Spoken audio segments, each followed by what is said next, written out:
Not everyone gets to begin the race at the sound of the starter pistol. Some people are already halfway down the track before others even hear the whistle. Some are born into supportive homes, wealthy neighborhoods, access to better education, and environments that are designed for growth. Others are born into chaos, poverty, instability, self-doubt, and systems that were never built with them in mind. This isn't about fairness, it's about truth. And one truth we often don't like to talk about is that starting late means playing by different rules. There's a moment in every journey where you realize how far behind you really are. Not just behind people, but behind possibilities, missed chances, delayed awareness, lessons learned later than you'd hoped. It's a sobering moment. You wake up and feel like you're behind the curve in your career, your relationships, your growth. It feels like everyone else has already built a life while you're still trying to figure out where the foundation begins. That feeling is real. It's disorienting. But it's not a sentence. It's a signal. The one who starts late doesn't get the luxury of casual effort. They don't get to move at the same pace as those who had a head start. They can't take a break every time they feel tired. They have to move with urgency, not panic, but urgency. It's the difference between walking with intention and sprinting without direction. When you start late, everything matters. Every book you read, every conversation you have, every decision you make, each one carries weight because you're not just progressing, you're catching up. But here's the thing that most people forget. Catching up builds a different kind of strength. When you're forced to compress years of learning into months, you become sharper. When you have to overcome twice the resistance just to get to the same place, you develop resilience. You train your focus. You refine your instincts. You begin to see patterns others miss because you don't have the luxury of guessing. You have to see things clearly, quickly, and move. I met someone once, let's call her Sarah. She grew up in a home that didn't encourage dreams. Her education was broken. She didn't go to college. She worked small jobs to survive. At 27, while many of her peers were buying their first homes or getting promoted, she was working the night shift at a gas station. One day, she told me she looked at the security monitor, saw herself on the screen, and realized I'm standing still and the world is moving past me. She decided that night not just to change, but to run. She began taking online classes after her shifts. She used her breaks to study business books. She stopped spending time around people who only talked about yesterday. She wasn't smarter than others, she wasn't faster. But she had fuel that came from being tired of feeling like she was behind. Within 3 years, she had launched a small logistics company that now employs over 20 people. No investors, no mentors, just relentless, focused effort. When you start late, you can't afford to waste time complaining about the head start others got. Because every minute you do, they keep running. What I love about stories like Sarah's is that they remind us of the truth that success isn't about when you start. It's about how you choose to respond to your starting point. You see, most people think the race is about speed. It's not. It's about endurance. When you start late, you build that endurance differently. You build grit. You build resourcefulness. You stop relying on luck and start relying on strategy. There's a trap we often fall into when we start late. We begin comparing our journey to everyone else's. But comparison is a distraction. It pulls us away from the one thing we can control, effort.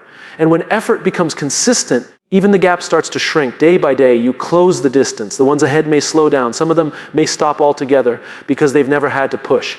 They never built the engine. But you have. I've seen this again and again in business, in leadership, in life. The ones who start with less often become the most formidable, not because they were given more, but because they learned to create more. They were forced to figure things out, and in doing so, they became the kind of leaders who don't just follow systems, they invent them. Starting late teaches you to see opportunity where others see scarcity. It teaches you that success is not inherited, it's earned. Earned through sleepless nights, long weekends, and choices that no one claps for. But perhaps the most important lesson is this: the finish line doesn't care when you began. The result doesn't show your starting date, it shows your impact. It shows what you did with what you had. And often the ones who start late don't just catch up, they surge ahead because they learn how to run faster, think deeper, and care more. There is no shame in starting late. The only shame is in not starting at all. So if today feels like you're behind, good. That means you know what's at stake. That means you're awake. The path ahead isn't easy, but it is yours. And when you decide to move not out of desperation, but out of belief, you start to see something powerful happen. The late starter becomes the front runner. Not because they were lucky, but because they never stopped running. And that, more than any head start, is what ultimately wins the race. There's a fundamental misunderstanding we carry about success, that it's supposed to be fair. That if someone works hard, they should get rewarded. That effort naturally leads to results. But life doesn't work like that. Life is not a fair equation. It's a complex, messy balance between what we put in and what's already in place when we begin. Some people grow up with every advantage imaginable. They have safety nets if they fail. They have networks that open doors. They get second chances just because of who they know or where they come from. And then there are others, people who don't get the same kind of start. People who walk into rooms with no connections. People who have to prove their worth before anyone even listens. People who are told directly or indirectly that they're already behind. It's easy to get bitter about that. It's tempting to blame the system, the world, the timing. And while all of that may be valid, it doesn't help you move forward. The truth is simple when you start late. The equation shifts. Your effort must outweigh the entitlement of those ahead. You don't have time to coast. You don't get to figure it out slowly. You have to decide quickly, act intentionally, and move consistently. That's the price of catching up. That's the tax of starting late. But what most people don't see is the gift in that pressure. Because when you are forced to operate without entitlement, you become resilient. You stop expecting someone to hand you something, and you start creating it for yourself. And in doing so, you build something far more valuable than progress. You build character. I remember working with a young leader.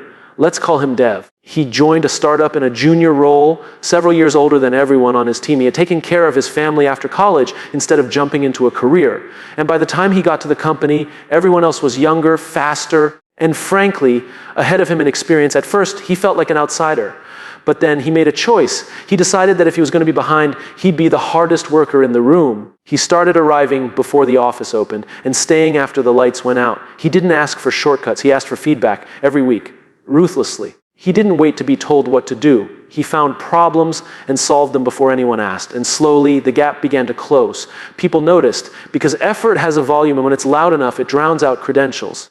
Within 2 years, Dev was managing the very people who had started ahead of him, not because he was entitled to the position, but because he had earned it. He didn't walk around with expectation. He showed up with intention. And that changed everything. That's the mindset shift required when you start late. You can't afford to believe that the world owes you anything, because it doesn't. But it also doesn't deny those who are relentless. The world may not give equally, but it responds consistently to those who keep showing up. Talent is nice. Timing helps. That's what compounds. That's what moves the needle over time. Starting late makes you think differently. It forces you to audit every minute, every action. You stop asking, what can I get? And start asking, what can I give that no one else is giving right now? That's where impact comes from. When your effort isn't driven by what you hope to receive, but by what you choose to contribute, you become irreplaceable. There's a trap that often catches late starters. It's the belief that they have to fake it to keep up. They see others move fast, and they try to match that speed without building the foundation. But speed without substance doesn't last. You might look impressive for a while, but when pressure hits, it falls apart. Effort, on the other hand, builds depth. It's not flashy, but it's solid. It's not exciting every day, but it's consistent. And consistency is what separates the ones who peak quickly from the ones who rise sustainably. It's easy to feel like you're invisible when you start late, like no one sees how hard you're trying, like your efforts go unnoticed while others succeed with half the work. But don't mistake silence for lack of progress. Growth doesn't always make noise. It doesn't always come with praise, but it builds. And one day, the results will speak louder than any introduction. That's the long game. That's what starting late teaches you, to play the long game better than anyone else. Because when you know the road isn't smooth, you prepare better. You pace smarter. You endure longer. And that endurance becomes your advantage. The ones who start early often burn out fast. But the one who starts late with effort as their engine, they last. There's a certain kind of pride that comes with knowing you've earned every inch of your progress. No shortcuts. No favors. Just relentless movement forward. That pride is different. It's quieter than arrogance. It's deeper than confidence. It's a sense of identity. You don't need applause because you already know who you are. That's what effort gives you, certainty. In the end, no one cares how you started. All they'll see is what you built. All they'll feel is the weight of your work. And if your work is built on consistent effort, if it's grounded in humility and hunger, it will last longer than any head start ever could. So if you've started late, good. That means you've already lost the illusion of entitlement. That means you're free to move with clarity. That means you get to write your story from a place of strength, not expectation. And if you're running twice as fast, it's not because you're behind. It's because you've got somewhere worth going. There's a heaviness that comes with realizing you're behind. It's not always visible, but it's there, sitting in the back of your mind, whispering reminders of what could have been if only you had started earlier. You look around and see people doing things you wanted to do. You see them getting opportunities you feel you deserved. You watch others win while you're still trying to catch your breath. And in those moments, a dangerous thought begins to take root. This isn't fair, and you're right, it's not. Life isn't fair. Some people start with more. Some people are handed things you had to fight for. Some people never had to worry about money or survival or belonging. You did. That's the truth, but it's not the whole truth. Because here's the thing, resentment feels like armor, but it's actually a cage. It makes you think you're protecting yourself when in reality, you're just weighing yourself down. It tells you you're right to feel angry, and maybe you are. But that anger doesn't move you forward. It anchors you to the past. And when you're already running behind, you can't afford to be dragging anything that doesn't help you run faster. There's a cost to carrying bitterness. It shows up in the way you work, in the way you lead, in the way you speak to yourself. It poisons your effort. You start to focus more on proving others wrong than on building something right. You become reactive, not intentional. And when your energy is fueled by resentment, you may still move, but you'll never move freely. I once worked with a man named Malik. He was brilliant, sharp, capable, and full of fire. But he had a chip on his shoulder. He'd grown up in a place where opportunities were rare. And when he finally got into a professional environment, he couldn't let go of the anger. He watched people around him, less experienced, less skilled, get promoted faster. He'd come to every meeting with a point to prove. He worked harder than anyone, but the energy was heavy, exhausting, resentful. Eventually, someone pulled him aside and said something that changed his trajectory. "You're not wrong," they said. "You've had to work twice as hard to be here. But your resentment is keeping you from going any further." But Malik sat with it.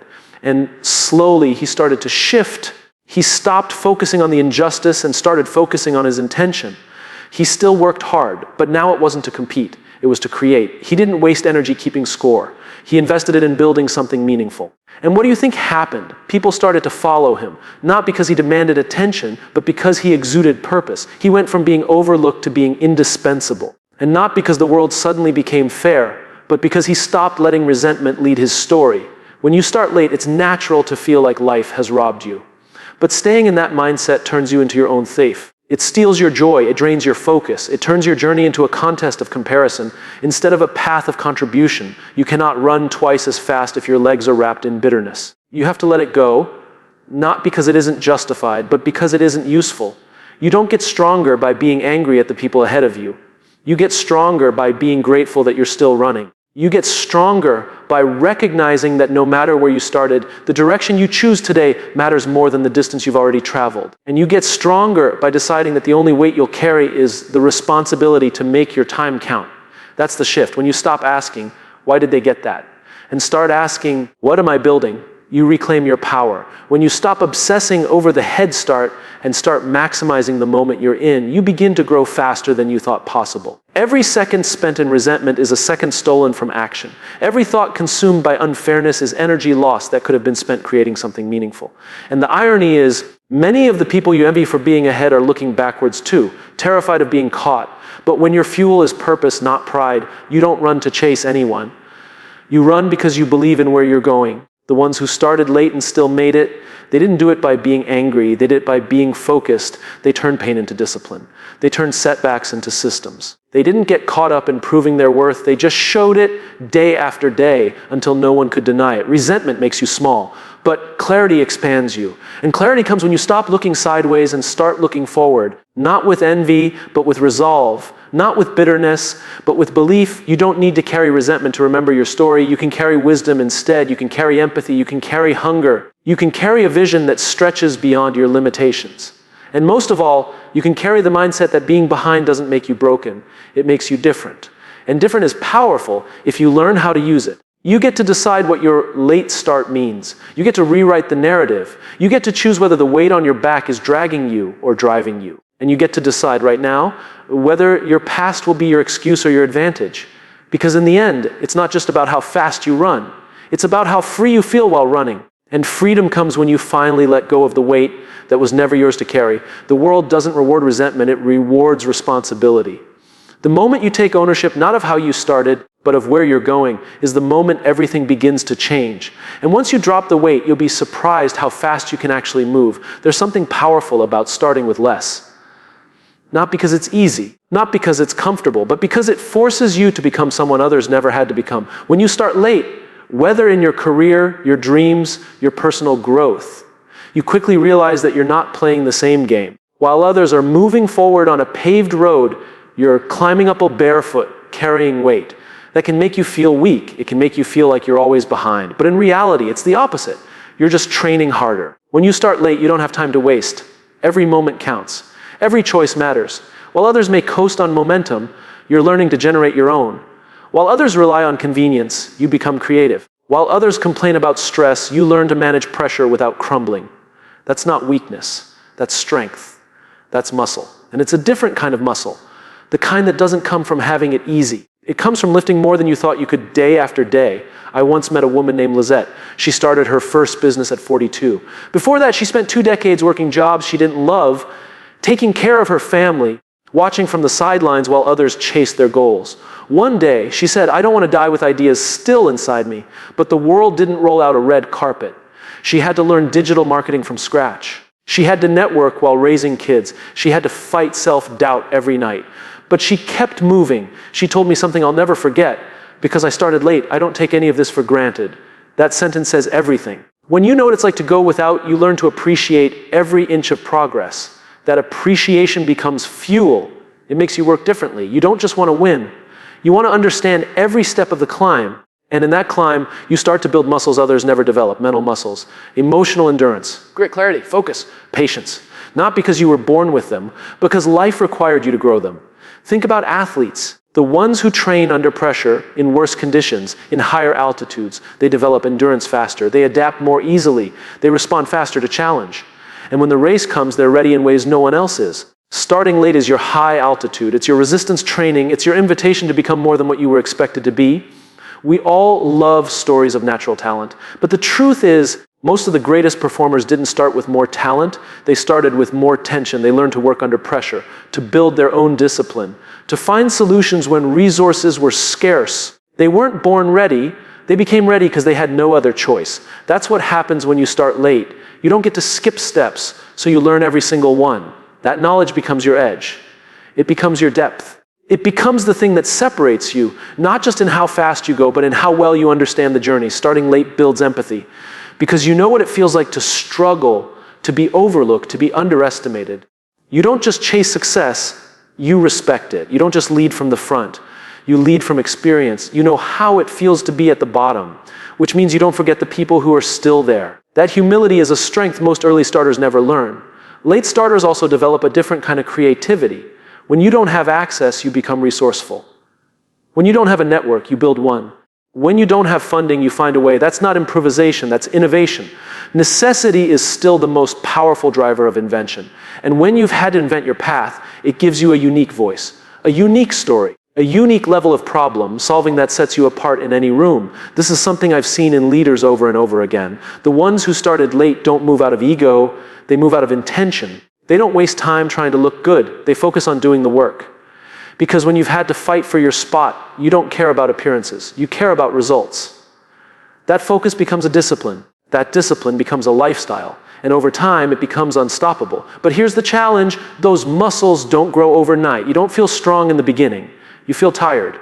You feel behind. You feel like no one sees the effort you're putting. That's the part no one talks about. The loneliness of catching up. The silence of self-discipline. The grind that happens behind closed doors when no one is watching. But keep going, because while others are building quickly on weak foundations, you're building slowly on solid ground. While others are chasing attention, you're cultivating mastery. While others are running fast in the wrong direction, you're walking steadily towards something real. You might not see it now. You might not feel it yet. But every time you show up, you're building strength. Every time you keep going, you're building trust with yourself.